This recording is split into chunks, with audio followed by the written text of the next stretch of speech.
In this video, we're going to cover how to start updating a resume or creating a resume from scratch. So where do you start? Well, you might be tempted to go into the work experience section, but I don't recommend doing that.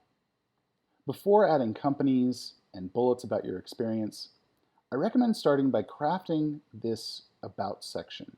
And let's zoom in. The About section has, I'll say, 2 to 3 components. One is it has one sentence about your skill set. It has a very high-level top-line summary of your skill set, 2 to 3 words. In this case, adaptable YouTube specialist is the summary here. And then it highlights 3 skills. So it breaks down your skill set from a high level to these 3 skills that you're highlighting. Channel management, project management, and communication are the 3 skills that have been highlighted on this resume. And then I'll say this is sort of an optional component, but here we've said seeking a full-time channel management position. So we very clearly articulated, extremely explicitly articulated what this person is wanting to do next. And this resume is for Derek Peterson. So this is, so what we've clearly articulated here is Derek wants to do a full-time channel management position. That's a YouTube channel management position. We've talked about his skill set at a high level, and we've broken it down. And over the next few videos, we're going to cover creating this About section. But the first question that I recommend asking is, what do you want to do next? That's the first question I recommend that you ask before you start doing your resume. There's a couple benefits to doing that. One, when you start by asking yourself what you want to do next, it forces you to really think about what you've liked about your previous work, what you haven't liked. Do you want to continue on the career path that you have been going on? Do you want to divert? In Derek's case, I asked him this. This was the first question I asked when we sat down and we started building the components of the About section. When I asked him what he wanted to do next, very quickly we articulated channel management. And this is something he has experienced in the past, and he wants to continue doing this experience in future jobs. But there was another person I talked to a while back, maybe a week ago. We sat down and I was fully prepared to update their resume. We had a conversation, and about 15 minutes in, I realized I think we need to stop. Because what became really clear is the person I was talking to wasn't sure what they wanted to do next. And that's such a fundamental question when I help people with updating their resume that we ended up stopping. We ended up having an hour-long conversation about this. And so before you start updating your resume, ask yourself what you want to do next. Now, when I said in the About section, there's basically 2 to 3 components. The 2 that we're definitely going to have in is where it says here, adaptable YouTube specialist. That's the high-level summary of the skill set. And then the second component is having your 3 skills highlighted. However, one that's, I'd say, somewhat optional is how explicit you want to be about this specific position that you're applying to. Now, in Derek's case, he's been very explicit, seeking a full-time channel management position.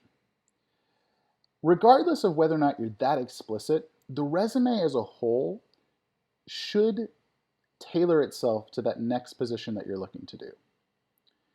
And you can see that that's happened here. The skills section on the left-hand side has been impacted by this, where channel management is the first skill that's highlighted. The About section, the first sentence, you can see it here, adaptable YouTube specialist. That's the first, the high-level summary of the skill set. That has been impacted by what he wants to do next. A blend of channel management, and you can see that the skill set starts with channel management like the left-hand side.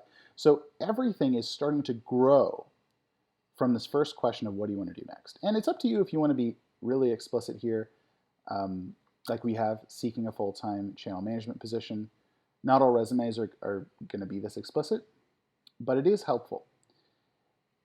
In addition to helping you in your career search, or in your job search, your career pathing, and your resume development, which are big things, another real advantage about answering this question first and then tailoring your resume around it is that anybody looking at your resume will have a pretty easy grasp about what you're wanting to do next. So what you can see here is that in the upper left-hand corner of the resume, that's where the eye is going to be drawn to, is this upper left-hand corner. You can see, and we just went through how channel management, which is what Derek wants to be doing, has become everything has been tailored around this. It's become a fundamental building block for the resume. So when somebody looks at this, they're going to be able to see, they'll very quickly understand what Derek wants to do next. That's not as needed when you're applying to a job where a hiring manager who's reviewing the resume knows that you're interested in this particular job. I think it's still a good idea, but it's not as needed.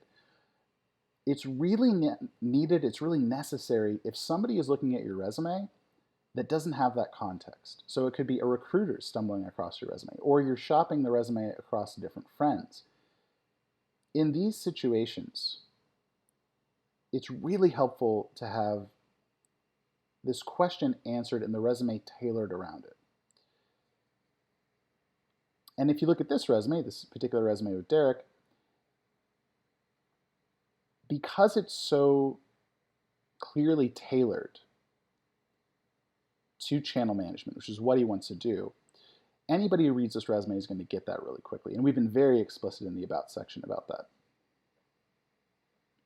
Let's try to do that same exercise with Derek's original resume. So this is the resume that Derek and I put together when I met with him and we talked about it, and I developed the resume for him, and we made a lot of changes. But let's look at the original resume before we talked. No About section. And I think a lot of resumes are like this.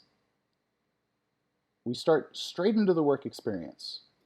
3 different positions, lots of bullets, a skills section that is not categorized. And then we have a list of projects and certifications. So if somebody comes across this resume and they're a recruiter or a friend of a friend, they might look at this and think, what does Derek want to do? And what they're left with, and this is the hope if you leave it out, if you leave out the About section that we've just talked about, the hope is that somebody who comes across this resume is going to analyze the resume, analyze the 3 positions that are listed here, analyze all the work bullets, and then try to come up with what they think Derek wants to do, or what they think you want to do on your resume. But to avoid all of that, start by answering that question, then tailor the resume. And if you want, you can be very explicit in the About section that that is exactly what you're looking to do. Derek is one of a handful of people who has taken me up on my free resume and career coaching that I'm offering, I've recently been offering. If you need help with your resume or career coaching, leave a comment on the video and I'll follow up with you.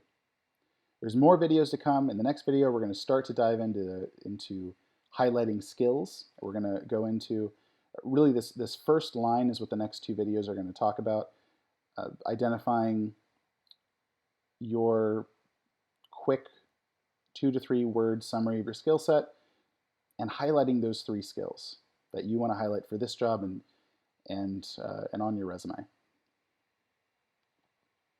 So stay tuned, more to come. Thanks so much for watching.